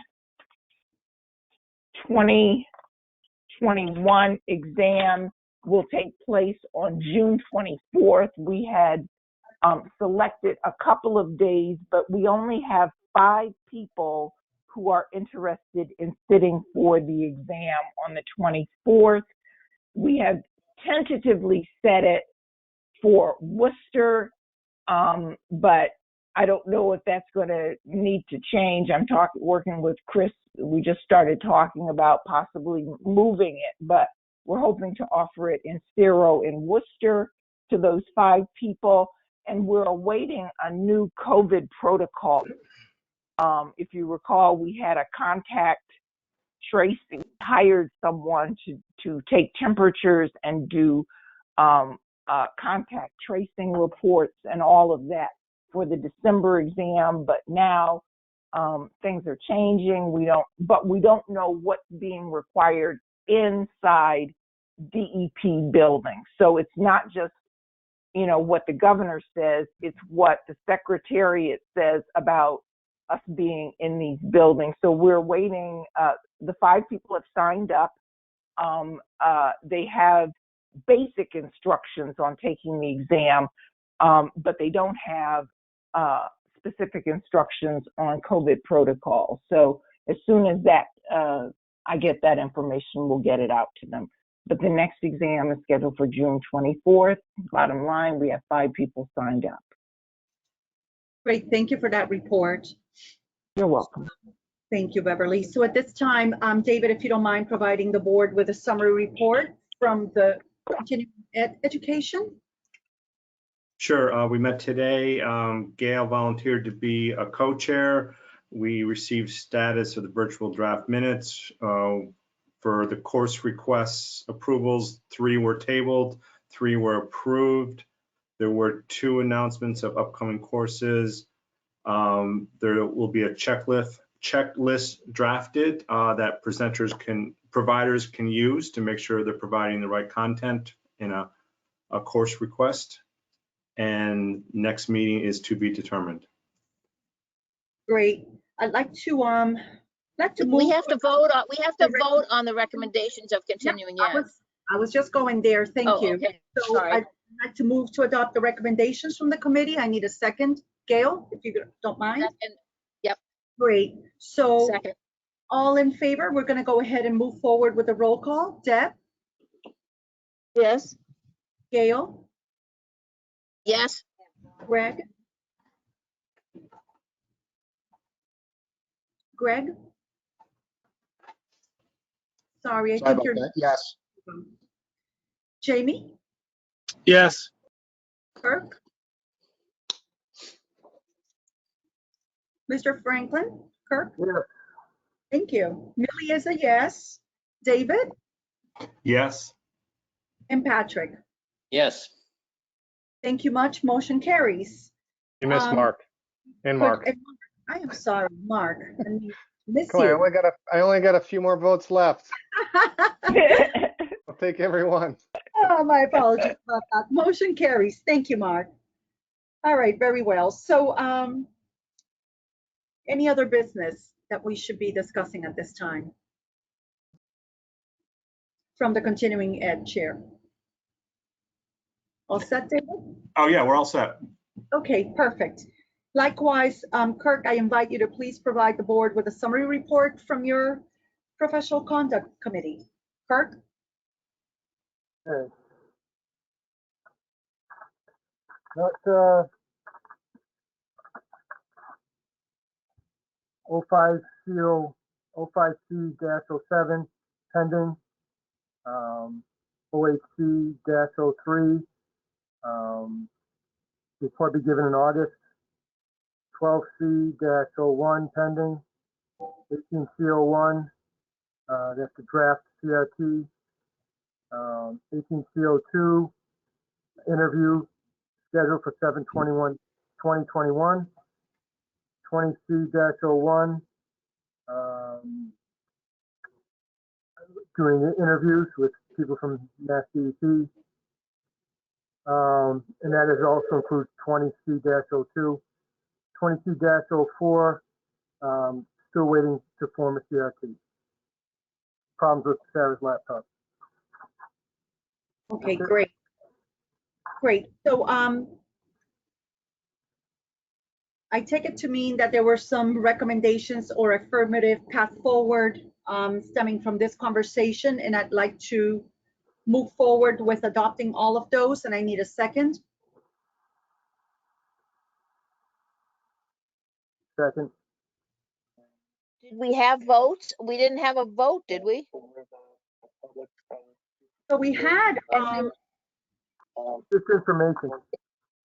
No, but the thing about professional conduct is because we were all present, we vote in professional conduct and it holds for the whole meeting because it's a committee of the whole, the way it was set up. understood. You don't need to take a second vote. Well, You didn't vote. We didn't have any votes, so and we were all present, so we never have to vote again for professional conduct because it is a committee of the whole where the continuing ed was set up originally as a subcommittee that didn't require everybody to be present, and that's why we have to vote in the board meeting. pretty much following the process that we followed in April. I was not there in May, but I will take back my proposal to move forward with a vote. So if that's the situation, let's move forward, Beverly. Let's move forward with the regulations committee meeting report to the board. Okay. We met today to further refine 3.309 CMR 3.09. We had a discussion about the definition of technical credits versus regulatory credits versus non-DEP credits. We noted that we are considering changing the percentage of required DEP credits, given that, excuse me, the board has decided to reduce the number of required credits for every 3 years renewal from 48 to 36. And Dr. Batchelder suggested that maybe we consider credit, but not more than that.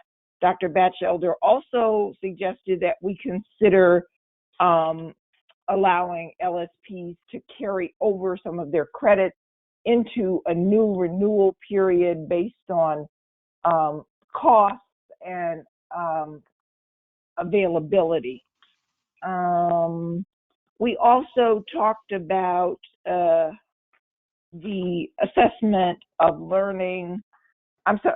The assessment of learning for online and on-demand and live webinar courses. Mr. Smith had some comments about that, and that was the work we accomplished today. Great, thank you, Beverly. Okay. Any comments, questions from the board or the public? I'm not sure if we have another conversation in the background, so please mute yourself if it's coming from your end. Okay, so with that, I'd like to continue having Beverly provide a report to the board on personnel, budget, and fees. We, as you all know now, have Sarah on board.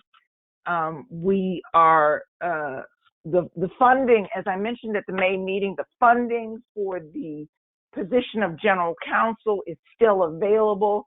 I'm going to have that notice posted during the month of July, and hopefully we'll start interviewing people in August for that slot.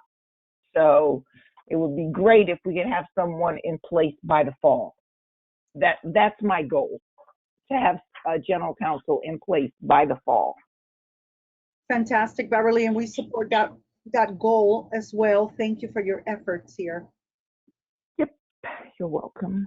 Okay, so then item 16C, which is board member replacements. And Mark, I'm not sure if this kind of triggered your decision, hopefully not. But again, I'll turn it over to Beverly to talk a little bit more about this particular topic.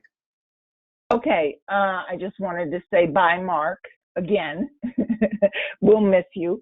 And we have, Millie and I received one application for the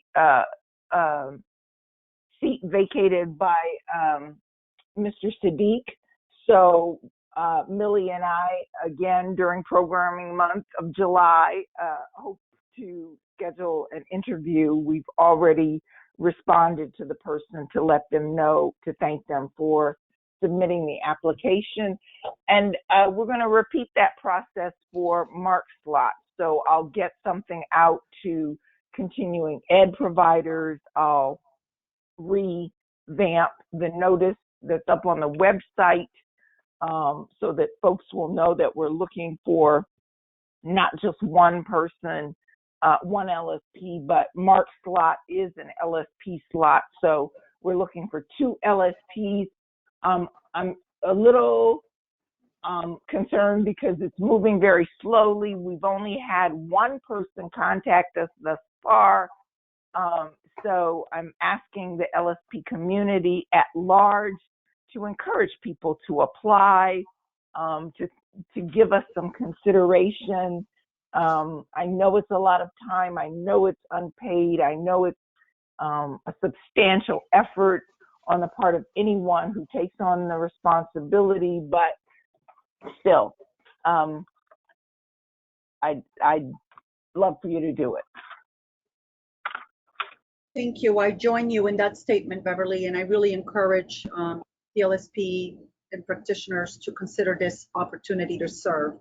Thank you. Likewise, Beverly, I'm just going to have you also continue moving forward with reporting to the board, this time on public records requests.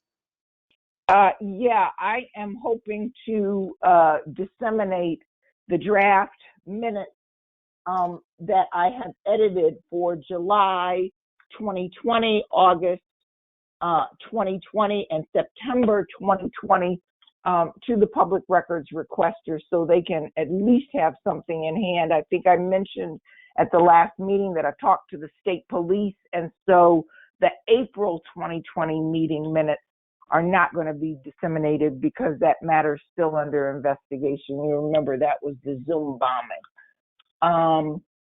I have notified EEA that Mr. Richards is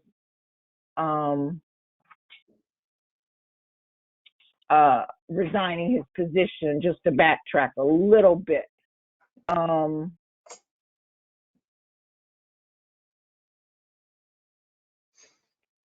I'm sorry, I was looking at my notes. That was all I had, Millie. Okay. Thank you, Mark. The only thing I did not add is that we need to set the board meeting schedule for the year now. That's correct. That's before we adjourn. Terrific. Yep. If you don't mind just helping us figure that out, if you don't mind just providing. Sure, of course. We are, as everybody knows, our fiscal year ends today, June 8th, and so we need to set meetings for the next calendar year, 2021, 2022. We typically, taking notes. We typically meet on what, the second Tuesday? Tuesday of every month? Mm-hmm. Are Right. there any changes that people are requesting to the date? Okay. I want to go back to not meeting in July because we need that time for programming, especially now that we're trying to get things up on the website. So the next meeting should be scheduled for August 2021, and that date would then be August 10th. Is that right? Let me just double check here. I'm sorry. Asking for input, asking for input for all on the line. Yeah. So it would be August 10th, correct? Okay. Any objection to August 10th vacation schedules, or anybody want to move this around? Okay, Tuesday, August 10th. I'm Mhm. sorry, go ahead. So I won't. hold on, I'm trying to. Hi, this is Gail. I don't think I'll be able to make August 10th because I think I have a report out for a subcommittee on regulations in Connecticut. So I don't think I'll be able to make that. I won't be there on the 10th either, but that's not a reason necessarily to move it. Right. Except that we might not, without new board members, we may not have a quorum. Exactly. I'm sorry for talking over you, Gail. If we don't have a quorum, we can't meet. Right. So Two August of us not 10th. making it might affect it. So it will affect it. So can we move that meeting, guys? Still keeping it in August. We can move it to the 17th. We can move it to Wednesday, the 11th. We can move it to the 18th. I'm looking for suggestions from the other board members. 24th? I'm The not. 24th, the 24th puts us too close to the September meeting. Yeah, Okay. and I'm not available that week, but may I suggest August 11th? Yeah. Will August 11th work for you, David? And No, I'm Gail? off that week. I'm off that week. Okay. So how about 17th? Yep, I can do that. All right. Any objection to Tuesday, August 17th? No. Very good. Tuesday, August 17th. And moving on to September the 2nd, Tuesday in September would be September 14th. 14, yeah. Yeah, because we have. Any objection from the board members for Tuesday, September 14th? Okay. I'll recap all of this when we're done. Yeah, I'm sorry. Beverly, Go ahead. I might have the similar conflict because we have a couple of meetings that are scheduled for the same Tuesdays as the board meetings, but I can check and I will try to make it if I can. All right. And one person Doesn't we matter. may be able to we may be able to survive. Well, it matters always matters whether or not you're with us, Gail. Okay, so October, I'm looking at the second Tuesday in October, and that is October 12th. Any objections or prior commitment? None from my end. Okay, hearing none, that the October meeting is set for October 12th. Looking at November, the second Tuesday in November is November 9th. Are there other commitments or objections to the meeting on November 9th, 2021? None from my end. Okay, thank you. And we don't meet in December. That will be time for programming and offering the last exam of 2021. sometime after Thanksgiving, but before Christmas. Moving into January 2022, the Tuesday, I'm sorry, I'm fishing. Tuesday would be the 11th of January 2022. Any objections or prior commitment? None from my end. Anyone? Hearing none, the January meeting 2022 is Tuesday, January 11th. The February meeting would be February 15th. That's problematic. I think that's school vacation week for people. I don't know whether board members are impacted, or is there any objection to the meeting being set for February 15th? I think it's actually the 8th. The February 1st is a Tuesday as well. Oh, yes, that's right. You're right. Thank you, Sarah. You're welcome. So February 8th, no conflict. School vacation's the next week.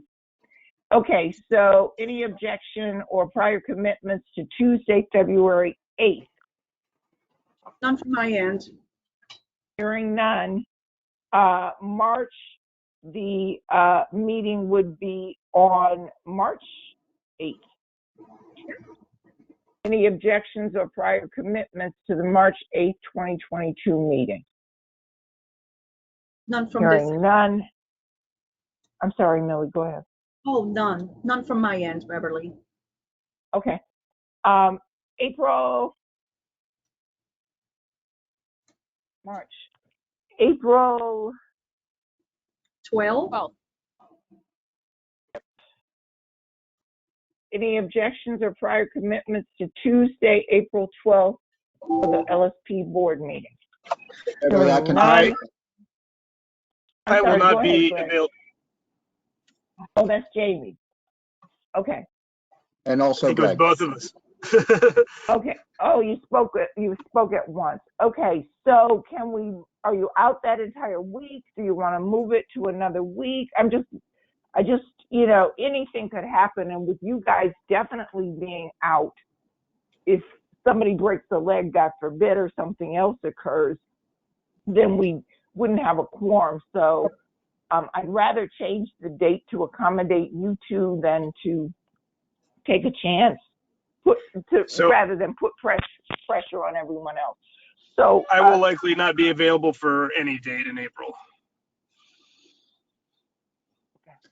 Okay. So I can do the following week on the 19th, or later in the week is possible, but it may be iffy. So I would prefer to go to the next week if that's okay for people. The 26th or the 19th, Greg? The 19th is fine. I just would rather rule out that week of the 12th. Okay. 19th is okay by me. Okay. Other comments? That week of All the right, 19th is public school vacation week for April. Okay. That'd be a challenge for me. Okay.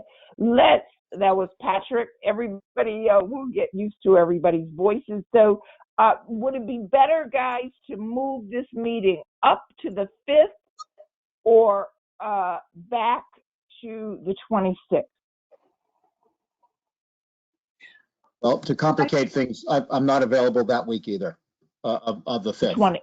No, the week of the 4th and the 11th, those 2 weeks I'm away. But I will be around the following week or the next week after that on the 26th. Okay. So how does the 26th work for everyone except Jamie? Would that cut it too close into May? So just a point Yeah, there. that's cutting it close. But I mean, we've had to do it before. I don't know what else to do. Yeah, unless we push out May to the 3rd week and then go back to normalized June 2nd Tuesday.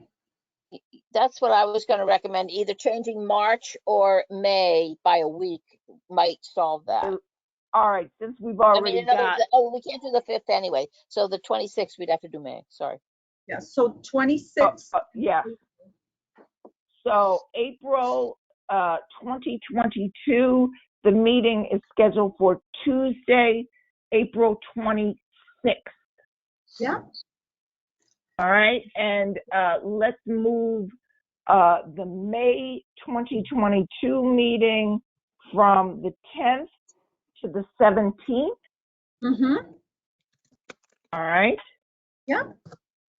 And the June 2022 meeting would then fall on the 14th. Yeah. That sounds good. I missed the beginning of the discussion. Is there a meeting in July next month? So No. I'm going to actually I'm sorry, June 14th, I'm not available. Okay. So can we have, that's the last meeting of the calendar year. Can we move that meeting to Tuesday, the 21st? Sure. Will that work? Yes. Will that work? Okay. So the 21st, I'm sorry. Okay. So let me read the schedule for 2021. I'll post it. I'll send around on the website, and I'll send around an email. I also, I'm also reminded that I need to send the confidential contact list around. We were just waiting for Sarah to get all of her information. Beverly, can I make a suggestion? Yes, of course, Jamie.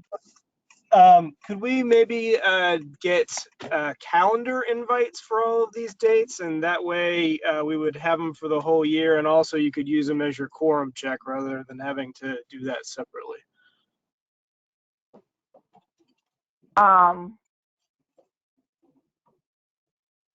I don't know. I prefer to go month to month with the quorum check, just because you never know what's going to happen. And even if we did it that way, I would still, a week out, ask whether or not people are going to participate. So it wouldn't stop me from sending a quorum check email, simply because people's circumstances change. Okay, so are you, Jamie, are you talking about maybe populating our Outlook calendar to ensure that we lock in that date, and then Beverly still proceeds with the quorum check? Yeah, I mean, I think it would be certainly a convenience for everyone, and Except that me. way, if somebody's circumstances change, they can respond to the calendar invite and change their status, and that way you'll have a heads up that someone might not be making it. I know, Just but a suggestion. That's just one other thing for me to check, because Chris has already set up Outlook calendars for the invitations to the actual meeting. So that is really going to that'll be two sets of invitations to check. Okay. I don't want to do it. Sorry, I don't want to do it. Okay, so status quo, anything else?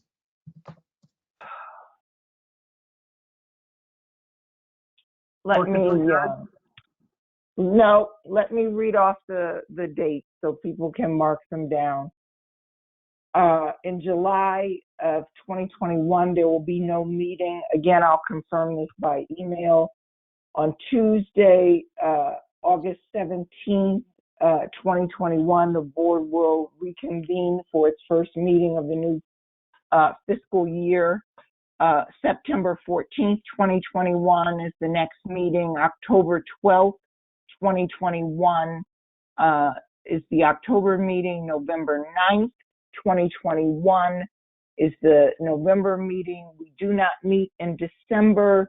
the next meeting of the calendar year 2022 will be on January 11th, excuse me. The February meeting is scheduled for February 8th. The March 2022 meeting is scheduled for March 8th.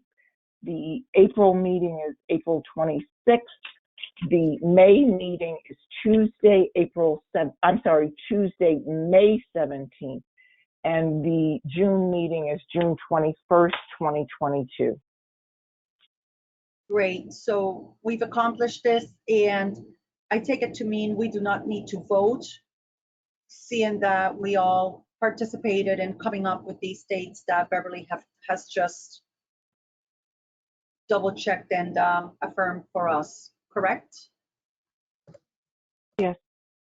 Okay, very well. So at this time, I would like to again thank everyone for their hard work. Mark, we especially are so grateful for everything you've done over the last 3.5 years. We look forward to hearing more from you, and wish you luck in all your endeavors. Thank you, Millie. And for sure, we'll be meeting, let's see, we're taking the month of July off. See everybody in August. And at this time, I'd like to hereby then call this meeting to a close at 2:23 p.m. Have a great rest of the day. Thank you. Thank you. Goodbye. Thank you. Bye. Take care. Bye. Bye.